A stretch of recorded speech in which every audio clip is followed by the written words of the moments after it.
ఇప్పుడు మళ్ళీ ఇంకొకటి వచ్చేసి క్యాన్సర్ వస్తున్నాయి కదా, బ్రెస్ట్ క్యాన్సర్, ఓరల్ క్యాన్సర్, గర్భసంచి క్యాన్సర్ అందరికీ అట్లాంటివి కొంచెం చూసుకోవాలి.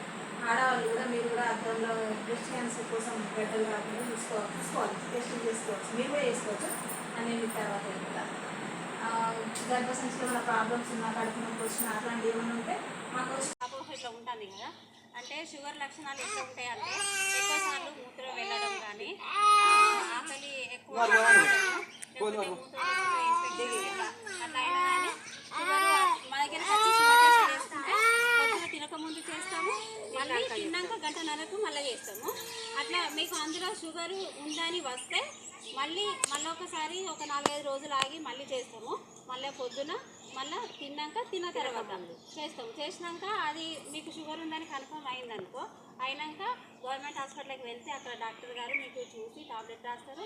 అట్లనే ఆ టాబ్లెట్ ఆ నెల తీసుకొచ్చుకుంటారు కదా, మళ్ళీ వచ్చే నెల నుంచి మేము ప్రతి నెల మా దగ్గరనే షుగర్ టెస్ట్ చేస్తాం. బీపీ షుగర్ గురించి చెప్తాను. అందరూ బీపీ అంటే ఏంటిదో అని ఇట్లా భయపడతారు. మెడల్ గుంజినా కూడా ఇట్లా కొంచెం అలసటలాగా ఇట్లా ఉన్నా కూడా మీరు వచ్చి 30 ఏళ్ళు దాటిన వాళ్ళు అందరూ ఎవరైనా టెస్ట్ చేయించుకోవాలి. 30 సంవత్సరాలు దాటిన వాళ్ళకు టెస్ట్ చేయమని మాకు హాస్పిటల్ నుంచి చెప్పారు సార్ వాళ్ళు. అందరికీ వేస్తున్నాం. షుగరు టెస్ట్ అయినా కూడా 30 సంవత్సరాలు దాటిన వాళ్ళకి ఏమన్నారు.